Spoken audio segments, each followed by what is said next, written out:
მოგესალმებით საქართველოდან, მე თამია ვარ. დღეს ჩემი რესპონდენტი არის ადამიანი, რომელიც დაბრუნდა ამერიკიდან. ქვეყნიდან, სადაც ის სწავლობდა, ვითარდებოდა და ცხოვრობდა. დაბრუნდა იმისთვის, რომ თავისი ცოდნა და გამოცდილება გაეზიარებინა სამშობლოში. ამიტომ წამომყევით და ერთად გავიგოთ მისი ისტორია. მოგესალმებით, მე ვარ ხათუნა მზექალაშვილი. დავიბადე 1969 წელს ქალაქ ყვარელში. 20 წელი ვიყავი ემიგრაციაში და ჩემი პროფესიაა life coach. დღეს სტუმრად ვარ თამიასთან, რომ ჩემი ისტორია მოგიყვეთ.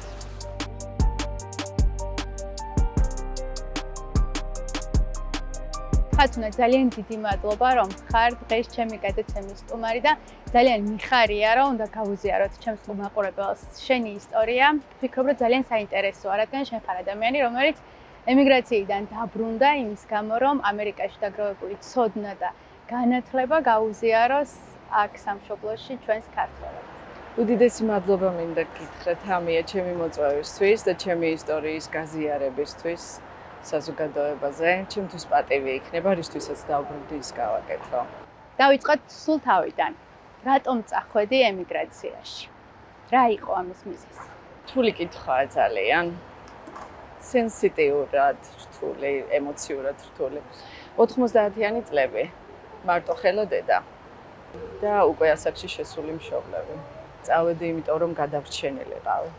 ერთია რომ გადარჩე და მეორე არის ის, რითი დაბრუნდები უკან. და მარტო ეკონომიურად ძლიერი ვერ დაბრუნდები უკან. რაღაც უნდა მოიტანო. რაღაცა რომელთაც გააგრძელებ.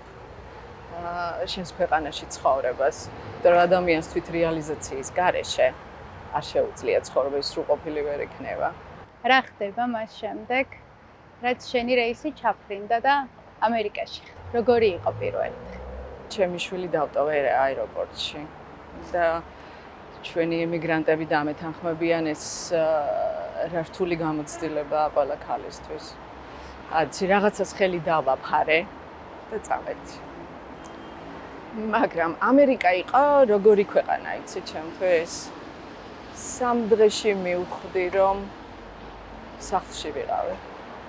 ანუ მე განამარტო გადავრჩებოდი. 3 დღეში მომეწონა ამერიკა. 27-28 წლის ასაკში შენი თავის პოვნა გინდა. და მინდოდა რაღაც შეიძლება იდეალისტურად ჟღერდეს, მაგრამ ძალიან მაინტერესებდა თუ არსებობდა ჭეშმარიტება და თუ არსებობდა მართლა სიყვარული და როგორი იქნებოდა ეს. რა იყო ყველაზე დიდი გამოწვევა, როდესაც ჩახვედი ემიგრაციაში? რა თქმა უნდა, ენის ბარიერი. ყველაზე რთული.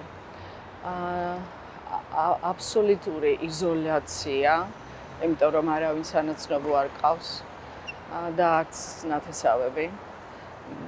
და ფაქტიურად დამოკიდებული ხარ საკუთარ თავზე და ღმერთზე. სტრესი აუცილებელია იმისთვის, რომ ქმედებაში გადახვიდე და ძალიან დიდი ყურადღებით აწყობობაში იყო.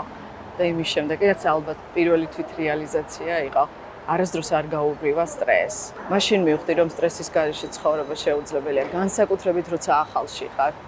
იქ სტრესი გჭირდება იმისთვის, რომ ყურადღებით იყო. ემიგრაციაში რა სტრესები არის ყველაზე მძიმე? რა არის ეს? ადამიანისთვის ყველაზე მნიშვნელოვანია, რომ მიეკუთვნებოდეს საზოგადოებას და ჯერ არ ყავს ეს საზოგადოება. ცხოვრობს სხვის სახლში, სხვისი კანონებით და ჯერ არ იცი საქართველოდან წასული ახალგაზრდა გოგო მარიცის თავისი კანონები როგორ შექმნას და ითანამშრომლოს კი არ დაექვემდებაროს. შექმენი შენი კანონები. ოია. შენი გადაწყვეტილებები ყოველთვის შენ უნდა მეიღო. როგორც გინდა შეგეშალო, შენ შეცდომებზე პასუხს შენაგებ და იქიდან სწავლობ და ის ნაკლებად მტკივნეულია. სხვას არასდროს არ უნდა დაუთმო, შენთვის გადაწყვეტილება მეიღოს. მიუხედავად იმისა, რომ შენი ამერიკული ცხოვრება შედგა, შენ დღეს საქართველოში ხარ და ძალიან მაინტერესებს, რა იყო შენი სულ პირველი სამსახური ემიგრაციაში? პირველი სამსახური იყო ბავშვის აღზრდელად დავიწყე მუშაობა. ჩემი შვილი დავსვია და ეს ბავშვი ავიყვანი ხელში, რომელიც იყო ძალიან რთული ცხოვრებიდან წამოსული მიუხედავად იმისა, რომ 3 წლის ასაკში იყო. მაგრამ ჩემთვისაც წყალობა იყო და იმ ბავშვისთვისაც. იმიტომ რომ მთელი ჩემი აი ეს დედობრივი ენერგია, ჰორმონი რო გაქვს და არიცი ეს რაღაცა ხრელივით გრჩება, გესმე შავი ხრელივი და არიცი ამას რა უქნა. იმიტომ რომ თუ ქმედებაში არა ხარ და არ იყენებ ამას, ჰორმონი იქ არის და ქმედებაში ვერ გადადიხარ და ჩემთვის წყალობა იყო ამ ბავშვთან ურთიერთობა და მისი მოვლა. არ იყო რთული. რთული იმ თვალსაზრისით, როცა ბავშვთან ემოციურად ბოლომდის მშობლის როლში შედიხარ, იმიტომ რომ მის მშობელს ცოტა პრობლემები ჰქონდა ალკოჰოლთან და უცებ აღმოჩნდი full time parents რაღაცა. თლიანად ბევრი რამე ყოველ შემთხვევაში ჩემზე იყო განსაკუთრებით ემოციური კონტაქტი. და როცა ბავშვთან ემოციურ კონტაქტში შედიხარ, სხვისი შვილი არ არსებობს. და ძალიან დღემდის მიყვარს. აი გიჟდები ისე მიყვარს. რას ეთყოდი იმ დედებს, რომელსაც ძალიან ენატრებათ თავიანთი შვილი, რა რჩევებს მისცემდი მათ და შენ თვითონ როგორ გაიარე ეს პერიოდი, მაშინ როდესაც პატარა შვილი დატოვე აეროპორტში. ყოველთვის იმას ვფიქრობდი, ჩავალ, ისეთ რაღაცას მივცემ, რასაც თქვა საქართველოში ვერ ვისწავლდი და ვერ მივცემდი. რა თქმა უნდა, ეგ მეორე მხარია, მიიღებენ თუ არა ჩვენი შვილები გარკვეულ ასაკში მაგას, მაგრამ ყოველ შემთხვევაში მაგას ვიმედოვნებდი. დღესასწაულის პერიოდში რო იცი, რომ შენი პატარა ფიქრობს, ნეტა ეხლა კარები გაიხსნას და დედა შემოვიდეს. მაგას ვანდობდი და სულ ვფიქრობდი ხოლმე, რომ ის არის დაცული და სულ მადლიერებაში ვიყავი რა. არ ვუშვებდი, რომ ის ცუდად იქნებოდა და ყოველთვის გადავდიოდი მაშინვე. მას ოჯახი გვერდზე უდგას. რამდენი წლის შემდეგ შეწელი და დაბრუნდი სამშობლოში შენს შვილთან? 7 წლის შემდეგ ჩამოვედი. ხო, რა თქმა უნდა, ჩვენ ერთმანეთს ჩავეხუტეთ, მაგრამ იქვე რომ ხვდები, რამ ხელაა გაუცხოვება და ნოლიდან უნდა დაიწყო. შენმა შვილმა ახლიდან უნდა გაგიცნოს და მან არ იცოდა ვინ იყავდა და რთული მომენტია. უბრალოდ ვერ პოულობ, საიდან დაიწყო. ჩემი გამოცდილებიდან რჩევას მივცემდი სულ ყველას, რომ არანაირად არ დაიწყო დისციპლინით. მაგისი უფლებაც კი არ გაქვს, რომელიც მაშინ არ ვიცოდი. არ შეიძლება 7 წლის შემდეგ დაბრუნდე და შენიშვნა მისცე შვილს. როგორც გინდა სწორი შენიშვნა იყოს. ის უნდა დაიწყოს თამაშით ისევ. ერთმანეთი უყვართ ენატრება და ერთად რომ არიან გაურბიან ერთმანეთს, იმიტომ რომ არ იციან როგორ დაიწყონ დიალოგი. დღეს საქართველოში ვართ და შევძელით და დავბრუნდით სამშობლოში. ხოდეთ GPS-ის ჩემს პარტნიორ კომპანიას აქვს შენთვის საჩუქარი ზაფხულის ცხელ დღეებში. აქ არის ანის და სახის მოვლის საშუალებები და ვფიქრობ, რომ ყველა ქალს სჭირდება და მეც მაქვს ესეთი და ერთი სული მაქვს ხშირად დავბრუნდები, რომ ეს ყველაფერი გავხსნა. მოკლედ, ეხლა გადავიდეთ ჩვენი გადაცემის მეორე ნაწილზე. მადლიერებით ვიღებ. და გადავიდეთ სხვა ლოკაციაზე.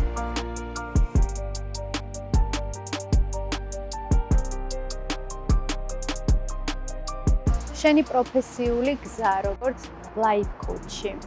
როდის დაიწყო ეს ამერიკაში და მაყურებელს რომ ავუხსნათ, უფრო დეტალურად საერთოდ რას ნიშნავს life coach? Life coach-ი ნიშნავს ფსიქოლოგ-თერაპევტისგან განსხვავებით. ესე ფსიქოლოგია უფრო არის, რომ მაქსიმალური ჩაღრმავება მიდის შენ წარსულში.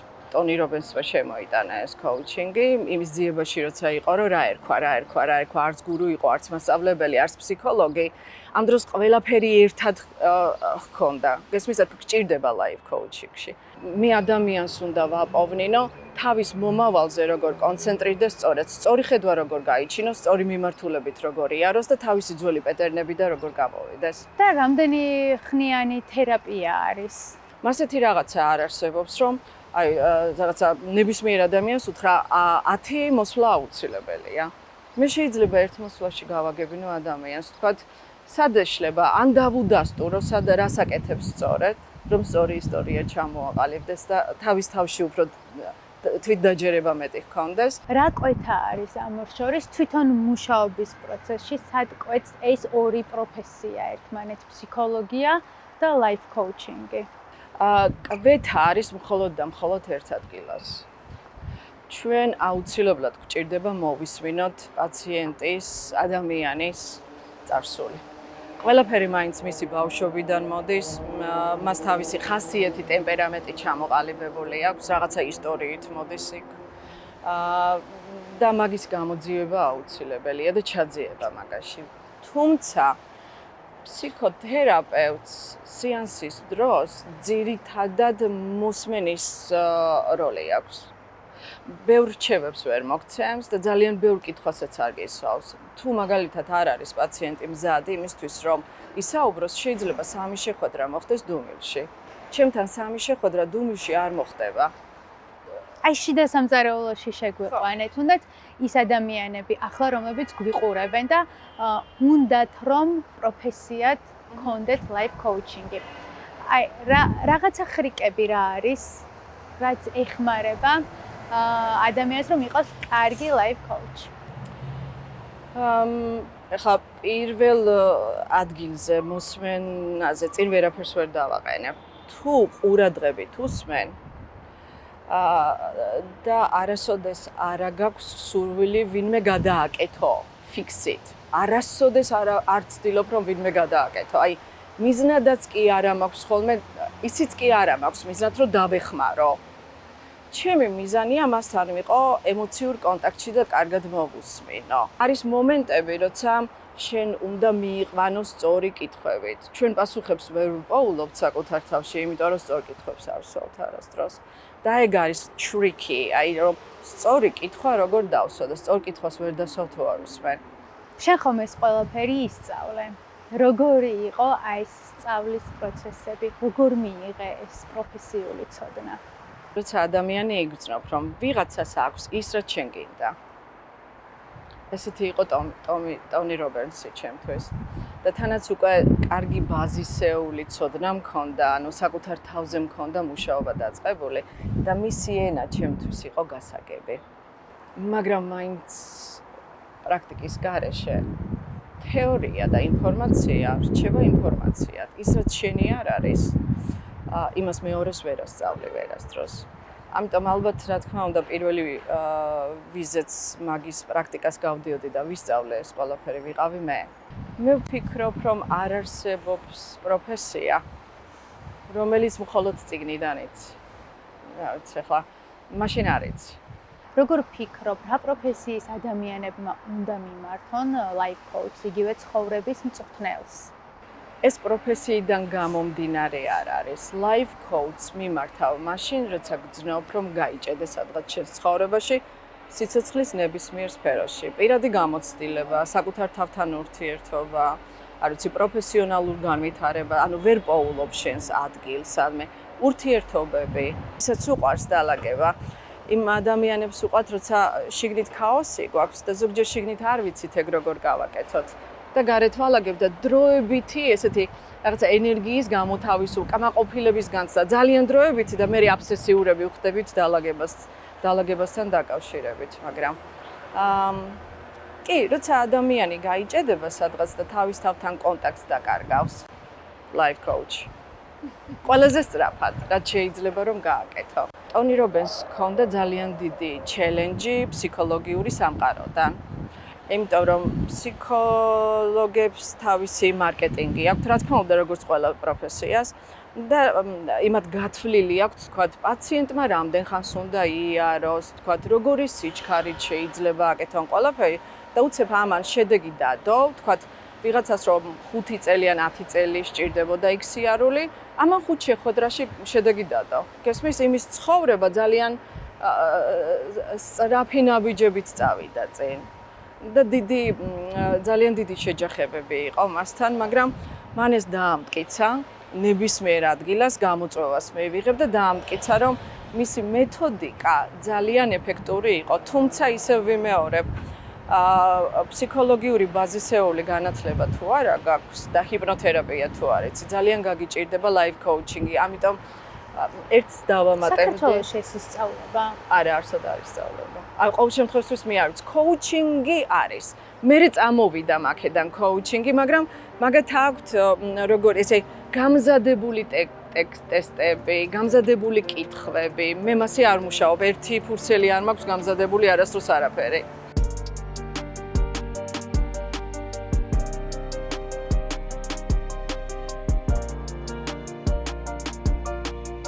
ჩვენი საუბრის დროს თითქოს დამურჩა განცდა, რომ და შენ ხომ არ ფიქრობ, რომ ემიგრაციაში წახვედი თითქოს რაღაც მისია გქონდა, რომ ეს მისია შეგესრულებინა და გისწავლა და შემდეგ დაბრუნებული ვიყავ. 12 წლის ვიყავი, რომ რაღაც ის ვაკეთებ და უცებ გავიფიქრე, ესე თავი ავწე და გავიფიქრე. მე აუცილებლად წავალ ამერიკაში და ისეთ სწავლებას შევისწავლე, შევხვდები და ჩამოვიტან. რომელიც იქნება ძალიან სასარგებლო. პირველ რიგში ჩემთვის. და ეს ფაქტიურად გამოდის, რომ 1980 წელია. და მაგ დროს ამერიკაში წასვლაზე ფანტაზიაც კი რაღაც ცოტა ზედმეტი იყო. იმხელა შიმშილი მქონდა წასვლის წინ მრავალ მხრივად, იმიტომ რომ ძალიან ცუდი სიტუაცია იყო საქართველოში, აქ განვითარების აბსოლუტური შესაძლებლობა არ არსებობდა არაფერში.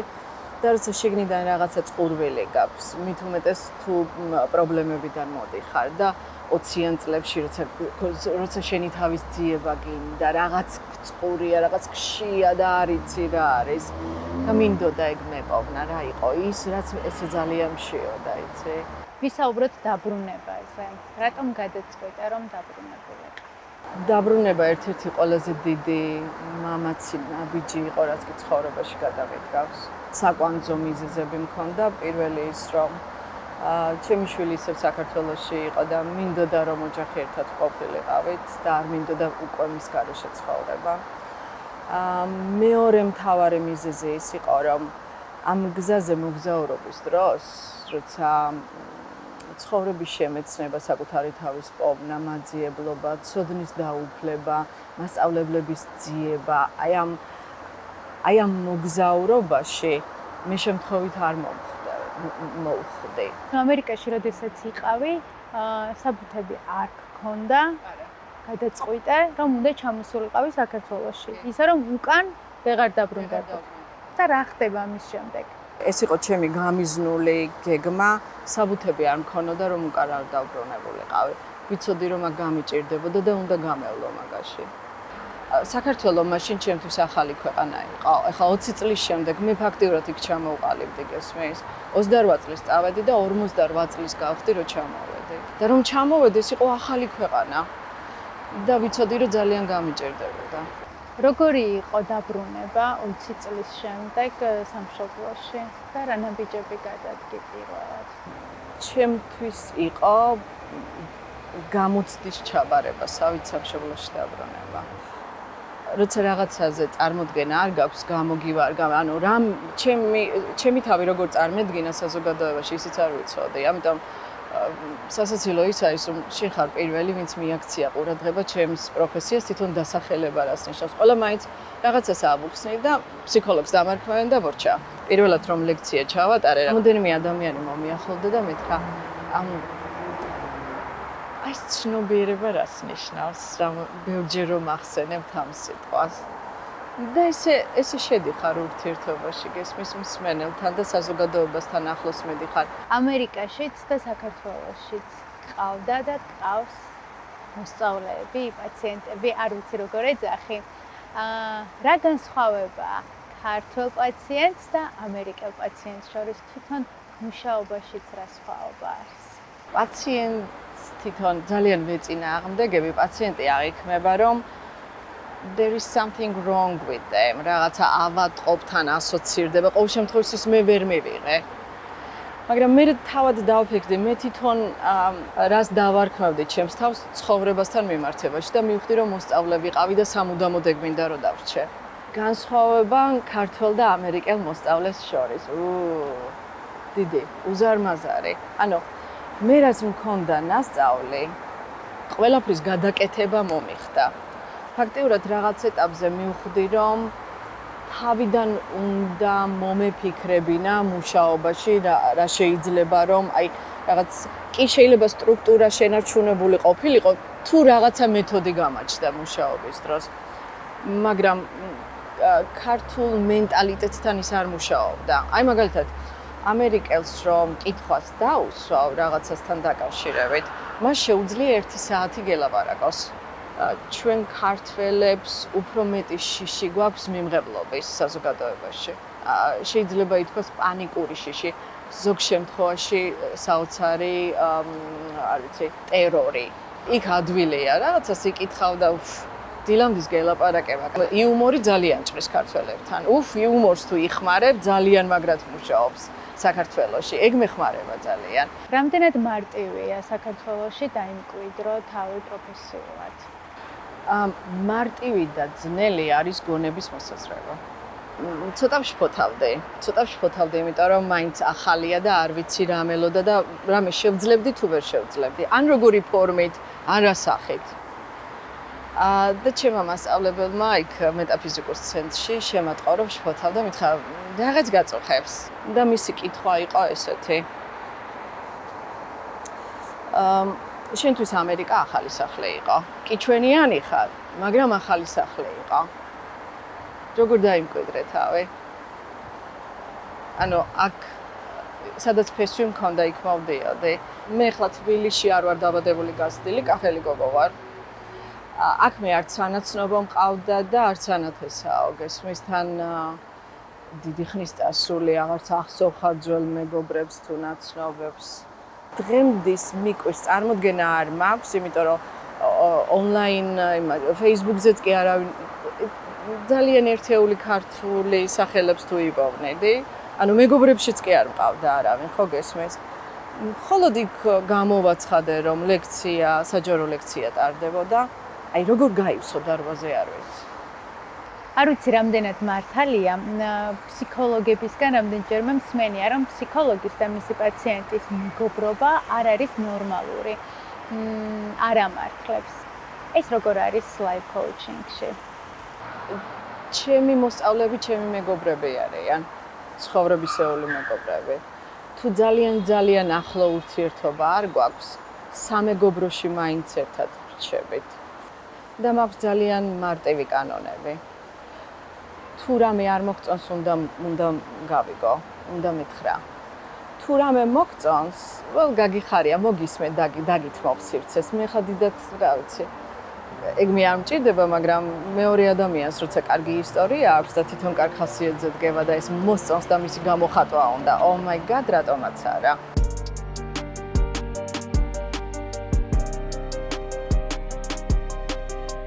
როგორ ფიქრობ, ადამიანი არის იმ ხასიათის მატარებელი, რა პროფესიაც მას აქვს? აბსოლუტურად. ეგ თუ თანხმედრაში არ არის. ვერასოდეს ვერ იქნები ბედნიერი იმ საქმეში, რასაც აკეთებ. იმიტომ რომ თუ ძალიან დაკონკრეტდები, ეხლა სკილი უნდა გქონდეს შესაბამისი, ქირურგი ვერ იქნები თუ სისხლის გეშენია. შენი ბუნებით, შენი მონაცემებით, შენი, არ ვიცი, სადაც გაიზარდე, როგორც ჩამოყალიბდი, რა შესაძლებლობები გაქვს, თქვათ, შენ სულიერ შესაძლებლობებზე აქ ლაპარაკი. ეგ აუცილებლად განსაზღვრავს იმ წყურულის რატომ გინდა იმის კეთება, რასაც აკეთებ. შენი აზრით ადამიანი ერთდროულად შეიძლება იყოს სხვადასხვა პროფესიაში თანაბრად პროფესიონალი? როგორც წესი, უნდა გააკეთო ერთი საქმე და უნდა გააკეთო ძალიან კარგად. რატო იცი? ჩვენ შეგვიძლია რამოდენიმე პროფესია ერთად შევისწავლოთ და მართლა ძალიან კარგი შედეგი დავდოთ, მაგრამ ცხოვრება მხოლოდ მუშაობა არ არის. დრო არ გეყოფა. დრო არ გეყოფა ურთიერთობებისთვის და what's the point? მაშინ რა შეგჭირდება მუშაობა? ამიტომ ჯობია შენ გულს ყველაზე მეტად რაც ახარებს, სადაც დროის შეგრძნებას კარგავს, სადაც რაღაცა დროისა და სივრცის მიღმა გასვლასავით არის, როცა საქმეს აკეთებ, ეს არის რაც უნდა გააკეთო. და რას ეტყოდი ამ შემთხვევაში იმ ადამიანებს, რომლებიც მუშაობენ, მაგრამ თავს ვერ გრძნობენ კომფორტულად. მუშაობენ მხოლოდ იმისთვის, რომ გქონდეთ შემოსავლის წყარო.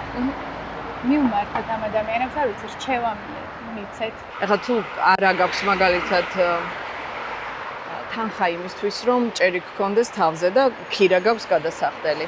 შეიძლება დროებით რაღაცის გაკეთება, მაგრამ საბოლოოდ არ შეიძლება ადამიანი დაეთანხმო ისეთი საქმის კეთებას, რომელიც არ გიყვარს, რომელთაც უბედური ხარ. ნებისმიერ პროფესიონალს რომ მკითხო, რასაც აკეთებს, რომელიც სიგიჟემდეს უყვარს.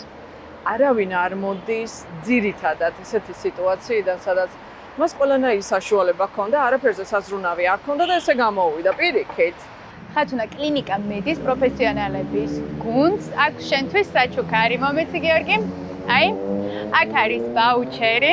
და შეგიძლია ამ ვაუჩერით ისარგებლო კლინიკა მედის ნებისმიერი პროცედურით და ასევე სტომატოლოგიური მომსახურებით, არ ვიცი იცოდი თუ არა, მაგრამ კლინიკა მედს აქვს ასევე სტომატოლოგიური მომსახურება. მადლობა კლინიკა მედს.